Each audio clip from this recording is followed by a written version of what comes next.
সতর্ককারী আসে নাই। বিশ্বনবী নাযীর হয়ে সতর্ককারী হয়ে পৃথিবীতে আসলেন। তিনি জাহান্নামের ব্যাপারে উম্মাকে সতর্ক করেছেন। জান্নাতকে যেমনি তিনি চমকপ্রদভাবে উম্মার সামনে পোট্রে করেছেন, চিত্রায়িত করেছেন, ঠিক অনুরূপ ভাবে ভয়ঙ্কর জাহান্নামকেও তিনি এই উম্মার সামনে পোট্রে করেছেন। জাহান্নামকে কিভাবে বিশ্বনবী উম্মার সামনে পোট্রে করলেন, চিত্রায়িত করলেন, শুনতে মনে চায়? সিলেটবাসী শুনতে মনে চায়? জান্নাতের কথা শুনে যেমনি জান্নাতে যাওয়ার ব্যাপারে আপনারা আগ্রহী হয়েছেন, জান্নাতের নাজ নেয়ামতের কথা শুনে, জান্নাতের ফিচার শুনে যেমনি জান্নাতে যাওয়ার ব্যাপারে আমরা উদ্বেলিত হয়েছি, উচ্ছ্বসিত হয়েছি, জাহান্নামের কথা শুনলে কিন্তু আমাদের কলিজা কেঁপে উঠবে। কিভাবে বিশ্বনবী পোট্রে করলেন? বিশ্বনবী বলেন, নারুকুম হাযিহিল্লাতী ইউকিদু ইবনু আদম জুজউন মিন ৭০ জুজআন মিন হাররি জাহান্নাম।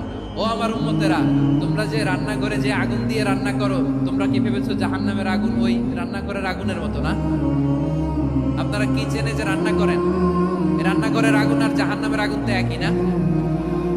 সিলেটের ভাইরা বুঝে থাকলে উত্তর দেন। কিচেনের রান্নাঘরের আগুন আর জাহান্নামের আগুন এক না? একরকম? বিশ্বনবী বলেন, জুজউন মিন ৭০ জুজআন মিন হাররি জাহান্নাম। জাহান্নামের আগুন দুনিয়ার আগুনের চেয়ে কমপক্ষে ৭০ গুণ বেশি তেজওয়ালা। জাহান্নামের আগুনকে আল্লাহ নাম দিয়েছেন নারুল্লাহ। এটা আল্লাহর আগুন, নারুল্লাহিল মুকাদা আল্লাতী তাত্তালিউ আলাল আফইদা, যেটা কলিজার মধ্যে যে ধরে যায়। দুনিয়ার আগুন হাতে লাগলে হাত জ্বলে, পায়ে লাগলে পা জ্বলে। জাহান্নামের আগুন দেহের যেই জায়গায় লাগুক না কেন, সাথে সাথে কলিজাটা জ্বলে ছাই হয়ে যাবে। নারুল্লাহিল মুকাদা আল্লাতী তাত্তালিউ আলাল আফইদা। জাহান্নামের আগুন গায়ে লাগলে আপনার কলিজা পুড়ে ছাই হয়ে যাবে। ওই জাহান্নামে আমরা যেতে চাই? আমরা তো সবাই মিলে নাশিদ গাইলাম, জান্নাতে আমরা একা যাব না, সবাই মিলে যাব। ওই জাহান্নাম থেকেও সবাই মিলে বাঁচার দরকার আছে না নাই? কি ভয়ঙ্কর শাস্তির বর্ণনা যে বিশ্বনবী দিয়েছেন, এত বিস্তর আলোচনার সুযোগ আমার নাই। আমি শুধু সবচেয়ে হালকা পাতলা, দ্য লাইট পানিশমেন্ট, সবচেয়ে হালকা শাস্তি কি হবে এটা বলবো। বিশ্বনবী বলেন, ইন্না আহওয়ানা আহলিন নারি আযাবান ইয়াউমাল কিয়ামাতি লারাজুলুন তুদাউ ফি আখমাসি কদামাইহি জামরাতান ইয়াগলি মিনহুমা দিমাগ। জাহান্নামের সবচেয়ে হালকা আযাব কি হবে শুনুন। সবচেয়ে ভারী না হালকা? সবাই বলুন, জাহান্নামের সবচেয়ে কঠিন আযাব না হালকা? জাহান্নামের সবচাইতে হালকা আযাব হলো ওই ব্যক্তির আযাব যার পায়ে দুটো জাহান্নামের আগুনের জুতা পরিয়ে দেয়া হবে। ওই আগুনের উত্তাপে তার মাথার মগজগুলো হাতের মারের মতো টপ টপ টপ টপ করে বেয়ে বেয়ে পড়বে। নাউজুবিল্লাহ পড়বেন না? আচ্ছা প্রিয় সিলেট, আওয়াজ করে বলেন, এইটা যদি সবচেয়ে লাইট পানিশমেন্ট হয়, সবচেয়ে হালকা পাতলা সহনীয় আযাব যদি হয়, তাহলে ভয়ঙ্করতম আযাবের কি অবস্থা হবে? আমরা কি ওই জাহান্নামে যেতে চাই? জাহান্নামের অবস্থা এত ভয়ঙ্কর হবে, জাহান্নামের ভেতরে লক্ষ লক্ষ কোটি কোটি কাফির মুশরিককে দেওয়ার পরেও জাহান্নাম বলবে, হাল মিন মাজিদ, আরো আছে নাকি, আরো দাও।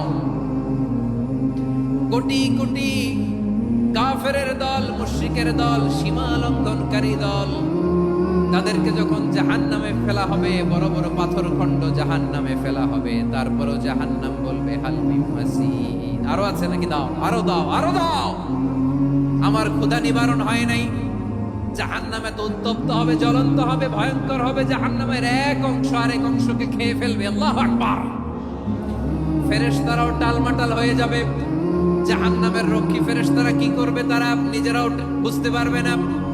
কোটি কোটি মুশরিক কাফেরদেরকে জাহান্নামে নিক্ষেপ করার পরেও জাহান্নাম ঠান্ডা হবে না, শান্ত হবে না, বলবে হাল মিন মাজিদ, আরো আছে নাকি, আরো দাও। তখন আল্লাহ তাআলার কুদরতি পা জাহান্নামের ভিতরে ঢুকিয়ে দিবেন। সুবহানাল্লাহ পড়তে পারলেন না মজা করে? কোনো কিছুতেই যখন জাহান্নামকে শান্ত করা যায় না, আল্লাহ তাআলা তার কুদরতি পা জাহান্নামে ঢুকিয়ে দিবেন। দেওয়ার সাথে সাথে জাহান্নাম থেকে আওয়াজ আসবে, কাদ কাদ বিইজ্জাতিকা ওয়া বিকদরিক, আল্লাহ বিইজ্জাতিকা ওয়া বিকারামিক, আল্লাহ আপনার ইজ্জতের কসম, যথেষ্ট হয়েছে, এনাফ এনাফ, আর লাগবে না। সুবহানাল্লাহ বলেন। ওই ভয়ঙ্কর জাহান্নামে আমরা যেতে চাই কেউ? আমরা সব সময় ওই জাহান্নাম থেকে আল্লাহর কাছে পানাহা চাই। আওয়াজ করে বলেন ঠিক কিনা? বিশ্বনবী সব সময় আল্লাহর কাছে আল্লাহর জান্নাত চাইতেন। আল্লাহর জাহান্নাম থেকে পানাহ চাইতেন, তিনি বলতেন আল্লাহুম্মা ইন্না নাসআলুকাল জান্নাতা ওয়া নাউযু বিকা মিনান নার। আল্লাহ তোমার কাছে জান্নাত চাই, তোমার জাহান্নাম থেকে পানাহ চাই। আবার আমরা যখন দোয়া পড়ি আমরা পড়ি রব্বানা আতিনা ফিদ দুনিয়া হাসানাতাও ওয়া ফিল আখিরাতি হাসানাতাও ওয়া কিনা আযাবান নার। আল্লাহ দুনিয়ার কল্যাণ দাও, আখিরাতের কল্যাণ দাও, জাহান্নামের আগুন থেকে বাঁচিয়ে দাও, পড়ে আমিন। ওয়া কিনা আযাবান নার মানে কি? আল্লাহ তুমি আমাদেরকে বাঁচাও আগুনের শাস্তি থেকে। এটা বিশ্বনবীর সবচাইতে প্রিয় দোয়া ছিল। নবী যখন তাওয়াফ করতেন প্রতিটা তাওয়াফে তিনি এই দোয়াটা পড়তেন। রুকনে ইয়ামানি থেকে হাজরে আসওয়াদে যখন তিনি যেতেন এই দোয়াটা পড়তেন, রব্বানা আতিনা ফিদ দুনিয়া হাসানা ওয়া ফিল আখিরাতি হাসানা ওয়া কিনা আযাবান নার। আল্লাহ দুনিয়ার কল্যাণ দাও, আখিরাতের কল্যাণ দাও। আল্লাহ জাহান্নামের আগুনের শাস্তি থেকে তুমি আমাদেরকে বাঁচাও। আওয়াজ করে সবাই পড়ুন আমিন। বিশ্বনবী বললেন ছোট ওই জান্নাতের দিকে যে জান্নাতের বিস্তৃতি আকাশ জমিন বিস্তৃত। বিশ্বনবীর এই কথা শোনার পরে এক আনসারী সাহাবী সাইয়েদনা উমাইর ইবনুল হুমাম রাদিয়াল্লাহু তাআলা খেজুর খাচ্ছিলেন। তিনি বিশ্বনবীর দিকে তাকিয়ে কথা শুনছেন আর খেজুর খাচ্ছেন। যখন বিশ্বনবী বললেন জান্নাতের দিকে ছোট যে জান্নাত আকাশ জমিন বিস্তৃত, বিশ্বনবীর কথা শোনা মাত্র সাইয়েদনা উমাইর ইবনুল হুমাম বললেন বাহ বাহ। কি বললেন? বাহ বাহ মানে চমৎকার, মাশাআল্লাহ চমৎকার। আমরা ইদানিং কালে চমৎকার কিছু দেখলে ইংরেজিতে বলে ফেলি না ওয়াও ওয়াও, বাহ বাহ, মাশাআল্লাহ। বিশ্বনবী বললেন মা ইয়াহমিলুকা আলা কওলিকা বাহ বাহ ইয়া উমাইর। ও উমাইর, আমার এই কথা শুনে তুমি কেন বললা বাহ বাহ, চমৎকার চমৎকার কেন বললা? সাইয়েদনা উমাইর ইবনে হুমাম রাদিয়াল্লাহু তাআলা আনহু বললেন ইয়া রাসূলুল্লাহ, আপনার এই কথা শুনে আমি বড্ড খুশি হয়েছি আর আমি প্রত্যাশা করছি আমি যদি ওই জান্নাতের মালিক হতে পারি তাহলে কতই না ভালো হতো। সুবহানাল্লাহ বলেন। বিশ্বনবী বললেন ছোট এই জান্নাতের দিকে যে জান্নাত আকাশ জমিন বিস্তৃত। আপনার এই চমৎকার মুখনিসৃত কথা শুনে আমার হৃদয়ের মধ্যে জান্নাতি হওয়ার বাসনা জেগে উঠলো, এজন্য বলেছি বাহ বাহ, আমি যদি ওই জান্নাতে যেতে পারতাম কতই না ভালো হতো। উমাইরের কথা শুনে বিশ্বনবী বললেন ঠিক আছে উমাইর, জান্নাতে ঢোকার জন্যই জান্নাতের অধিবাসী হওয়ার জন্য যেহেতু তোমার এত আকাঙ্ক্ষা, আমি বলে দিলাম আনতা মিন আহলিহা, তুমি আল্লাহর ওই জান্নাতের অধিবাসী হবা। যাও উমাইর, তুমি ওই জান্নাতের অধিবাসী, ওই জান্নাতে তুমি ঢুকবা, তুমি জান্নাতি। তার মানে সহজ কথায় তুমি জান্নাতি। সুবহানাল্লাহ বলেন। যখনই বিশ্বনবী বললেন জান্নাতি, সাইয়েদনা উমাইর রাদিয়াল্লাহু তাআলা আনহু খেজুর খাচ্ছিলেন আর মনে মনে ভাবে বিশ্বনবী যখন ওয়ারেন্টি দিয়েছে, বিশ্বনবী যখন গ্যারান্টি দিয়েছে আমি জান্নাতে যাব, তাহলে হাতে তো এখনো 3টা খেজুর বাকি। এই 3টা খেজুর যদি খাই তাহলে জান্নাতে ঢুকতে দেরি হয়ে যাবে। সুবহানাল্লাহ পড়েন। হাতে কয়টা খেজুর? 3টা খেজুর। বিশ্বনবী বললেন উমাইর আনতা মিন আহলিহা, তুমি ওই জান্নাতের অধিবাসী, তুমি জান্নাতি। উমাইর চিন্তা করলেন আমি জান্নাতি, নবীর মুখ দিয়ে যখন বেরোইছে ওই জান্নাতে তো আমার ঢুকতেই হবে, কিন্তু হাতে 3টা খেজুর খেয়ে যদি জিহাদের ময়দানে যাই তাহলে জান্নাতে যেতে তো দেরি হয়ে যাবে। এই চিন্তা আসা মাত্রই খেজুর 3টাকে তিনি ছুঁড়ে মারলেন, তলোয়ার বের করে আল্লাহু আকবার বলে বদরের ময়দানে ঝাঁপিয়ে পড়লেন। আল্লাহর শত্রুদেরকে কচুকাটা করে এক পর্যায়ে শাহাদাতের সুধা পেয়ে নিজেও জান্নাতি হয়ে গেলেন। পড়েন সুবহানাল্লাহ। আমরা দুনিয়ার বুকে আমরা হয়েছি দুনিয়ার পাগল, ক্ষমতার পাগল, সম্পদের পাগল, খ্যাতির পাগল। বিশ্বনবী তার সাহাবাদেরকে বানিয়েছিলেন জান্নাতের পাগল। পড়েন সুবহানাল্লাহ। ওই জান্নাতে আমরা যেতে চাই কি চাই না? একা না সবাই মিলে? একা না সবাই?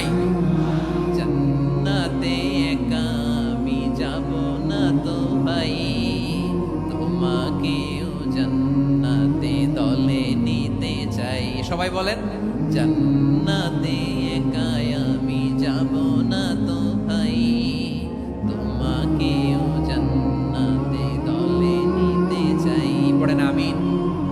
সিলেটের এই ঐতিহাসিক এমসি কলেজ ময়দানে আজ রাতে এই চমৎকার রজনীতে আমরা যেমনি একত্রিত হলাম, আল্লাহর জান্নাতুল ফেরদাউসের জন্য আমরা একত্রিত হতে পারি। আল্লাহ তুমি কবুল করো। সবাই আওয়াজ করে পড়েন আমিন। তাহলে চিন্তা করেন কিভাবে বিশ্বনবী জান্নাতকে চিত্রায়িত করেছেন। সাহাবাদের সামনে কিভাবে চিত্রায়িত করেছিলেন তিনি, যে কারণে সাহাবারা জান্নাতের পাগল হয়ে গিয়েছেন। আমরা যদি দেখি the way the prophet Muhammad portrait জান্নাত, কিভাবে তিনি পোর্ট্রে করেছেন জান্নাতের যে সৌন্দর্য, কিভাবে তিনি সাহাবাদের সামনে তুলে ধরেছেন। বিশ্বনবী আল্লাহর কোরআন থেকে আমাদেরকে জানান আল্লাহর জান্নাতের সুসংবাদ দানকারী করে যে আল্লাহ আমাকে পাঠালেন। তোমরা কি জানো আল্লাহর জান্নাত কত সুন্দর? কোরআন থেকে বিশ্বনবী আমাদেরকে জানান ফালা তা'লামু নাফসুম মা উখফিয়া লাহুম মিন কুররাতি আ'য়ুন জাযাআম বিমা কানু ইয়া'মালুন। মানুষের কর্মের প্রতিফল হিসেবে কত চমৎকার জান্নাত রব্বুল আলামিন নাজ নেয়ামত দিয়ে পরিপূর্ণ করে আমাদের জন্য প্রস্তুত করে রেখেছেন। পৃথিবীর কোনো মানুষ সেটা জানে না। পড়েন সুবহানাল্লাহ। এটা যে কত সুন্দর, আমাদের আমলের প্রতিদান হিসেবে কত চমৎকার, fantastic, eye catching, fabulous paradise তিনি আমাদের জন্য রেডি করে রেখেছেন। এটা কেউ জানেই না, কল্পনাতেও আনতে পারে না। সুবহানাল্লাহ পড়েন।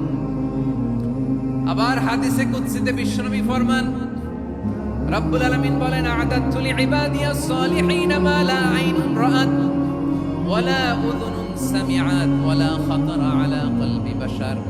আল্লাহ বলেন আমার নেককার বান্দাদের জন্য এমন চমৎকার জান্নাত আমি রেডি করে রেখেছি, মা লা আইনুন রাআত, কোন চোখ সে জান্নাতকে দেখে নাই, ওয়ালা উযুনুন সামিআত, কোন কর্ণকুহর সেই জান্নাতের আওয়াজ শুনে নাই, ওয়ালা খাতারা আলা কলবি বাশার, মানুষ কল্পনাতেও জান্নাতের ছবি আঁকতে পারে না। কল্পনাতেও ছবি আঁকতে পারে না। পৃথিবীর যত বিখ্যাত বিখ্যাত ডিজাইনাররা আছে সবাইকে একসাথে বসিয়ে যদি আমরা বলি জান্নাতে যে চেয়ারের মধ্যে আমরা বসবো, এই চেয়ারের একটা ডিজাইন করেন তো, কোটি কোটি ডিজাইনকে একসাথে করা হলেও জান্নাতের একটা চেয়ারের ডিজাইন হবে? প্রিয় সিলেট, আওয়াজ করে বলো, জান্নাতের একটা চেয়ারের ডিজাইন তারা করতে পারবে? কেমন জান্নাতে আমরা যাব? বিশ্বনবী কিভাবে জান্নাতকে আমাদের সামনে চিত্রায়িত করেছেন, পোর্ট্রে করেছেন। তিনি বলেছেন জান্নাতীরা যখন জান্নাতে ঢুকবে ফেরেশতারা জান্নাতীদেরকে বলবে ওয়া ইন্না লাকুম আন তাসিহু ফালা তাসকামু আবাদা, ও জান্নাতীরা তোমরা আজীবন সুস্থ থাকবা, কোনোদিন অসুস্থ হবে না। সুবহানাল্লাহ বলেন। আচ্ছা, আজকের এই মাহফিলে যারা এসেছেন কোনোদিন অসুস্থ হন না, এরকম কে কে আছেন? হাত তুলেন তো দেখি। ওই যে হাত তুলছে, পাওয়া গেছে, চির সুস্থ। তোমরা কোনোদিন অসুস্থ হও নাই? অসুস্থ হও নাই? তা তুমি আর জান্নাতে যে কি করবা? তুমি তো জান্নাতেই আছো। তাইলে ফেরেশতারা বলবে ওয়া ইন্না লাকুম আন তাসিহু ফালা তাসকামু আবাদা, এটা এমন জান্নাত চিরকাল সুস্থ থাকবা, কোনোদিন অসুস্থ হবে না। সুবহানাল্লাহ বলেন। ওয়া ইন্না লাকুম আন তাহইয়াউ ফালা তামুতু আবাদা, তোমরা অমর হবা, মৃত্যু তোমাদের স্পর্শ করবে না। সুবহানাল্লাহ। অমর হওয়ার জন্য আমরা কত কিছু করি। জান্নাতে গেলে অমর হওয়া যাবে, ঠিক কিনা বলেন? তোমরা চিরকাল বেঁচে থাকবা, তোমরা আর মরবা না। ওয়া ইন্না লাকুম আন তাশিফু ফালা তাহরামু আবাদা, তোমরা চির যুবক থাকবা, আর বার্ধক্য তোমাদের স্পর্শ করবে না। সুবহানাল্লাহ বলেন। এই দুনিয়ার সুখ আনন্দকে নষ্ট করে দেয় বার্ধক্য। মানুষ বুড়ো হতে চায় না। দেখবেন যে দাড়ি যার একটু সাদা হয়ে গেছে কত ভাবে ওইটার একটু লুকিয়ে রাখার ট্রাই করে, আছে না নাই? হ্যাঁ, এটারে কলম দেয়, এটারে কেউ মেহেদি দেয়, এটারে কেউ কেটে কুটে। এই যে আমারও তো পাকতেছে এদিক দিয়ে, এ তো আজ থেকে 5 বছর আগেও তো কুচকুচে দাড়ি ছিল, চুল ছিল, রং ধরা যৌবন জং ধরে শেষ। এই তো জীবন। This is the circle of life. এটাই লাইফ। এই যে পাকতেছে এইখানে, এইখানে পাকতেছে, দিস ইজ লাইফ। তো মানুষ বুড়ো হতে চায় না। এখন দেখবেন যে অনেক শ্যাম্পু বেরোইছে, শ্যাম্পু অ্যান্টি এজিং শ্যাম্পু। কি এজিং? Anti ageing. ক্রিম বের হয়েছে, ক্রিম, অ্যান্টি এজিং ক্রিম। এটা বলে অ্যাট্রাকশন লাগায়, যে এটা মাখলে মানুষ আর বুড়ো হয় না, এই শ্যাম্পু দিলে মানুষ আর বুড়ো হয় না। ভারতের একজন ধনকুবের আছে, নাম শুনেছেন না? মুকেশ আম্বানি। ওনার স্ত্রী নীতা আম্বানি, আমি একটা নিউজে দেখলাম যে তিনি গোল্ড ওয়াটার খেয়েছেন। এক বোতল গোল্ড ওয়াটারের দাম মোস্ট লাইকলি $60,000 $60,000 এক বোতল গোল্ড ওয়াটার। কেন? এটা খেলে বার্ধক্যের ছাপ নাকি চেহারায় লাগে না। কিন্তু মানুষ যতই বয়স ধরে রাখতে চাক এই দুনিয়ার জামিনে সে কি তার বয়স লুকাতে পারে? আমার কলিজার টুকরা সিলেট, আওয়াজ করে বলেন, এই দুনিয়ার জীবনে বয়সকে ধরে রাখা যাবে? আপনি অমর হবেন জান্নাতে, চির সুস্থ হবেন জান্নাতে। আপনি যদি চির যৌবন থাকতে চান, চির যুবক, এটা পাবেন জান্নাতে। সুবহানাল্লাহ বলেন। ওই জান্নাতে আপনি যেতে চান তো? চান? এভাবে বিশ্বনবী উম্মতের সামনে জান্নাতকে চিত্রায়িত করেছেন, পোর্ট্রে করেছেন। এজন্য বিশ্বনবীর বৈশিষ্ট্য দিয়েছেন আল্লাহ তাআলা মুবাশশিরাম বিল জান্নাহ। নবী হে, আপনি জান্নাতের সুসংবাদদাতা। আওয়াজ করে পড়তে হবে আল্লাহু আকবার। এজন্য আল্লাহ বলেন, ইয়া আইয়ুহান নাবিয়্যু ইন্না আরসালনাকা শাহিদা। ও নবী, আপনারে আমি সাক্ষ্যদাতা করে পাঠালাম, সাক্ষ্যদাতা করে পাঠালাম। মুবাশশিরা, শাহিদান ওয়া মুবাশশিরা, আপনারে আমি জান্নাতের সুসংবাদদাতা করে পাঠালাম। 3 নম্বরে হলো নাযীরা, আপনাকে আমি জাহান্নামের সতর্ককারী রূপে প্রেরণ করলাম। পড়েন সুবহানাল্লাহ। আমার প্রিয় বন্ধুরা, বলেন তো আল্লাহ বিশ্বনবীর কয়টা বৈশিষ্ট্যের কথা এখানে উল্লেখ করেছেন? এই যে মাশাআল্লাহ, আওয়াজ করে বলতে হবে কয়টা? 5টা। 1 নম্বরে শাহিদান, সাক্ষ্যদাতা। 2 নম্বরে মুবাশশিরা, সুসংবাদদাতা। 3 নম্বরে আমরা আছি নাযীরা, তিনি হলেন সতর্ককারী। সতর্ককারী, দ্য ওয়ার্নার, ওয়ার্নিং দিতে তিনি এসেছেন। হি ওয়াজ দ্য ওয়ার্নার, সতর্ক করতে, সাবধান বাণী দিতে তিনি এই জমিনে এসেছেন। ঠিক কিনা বলেন?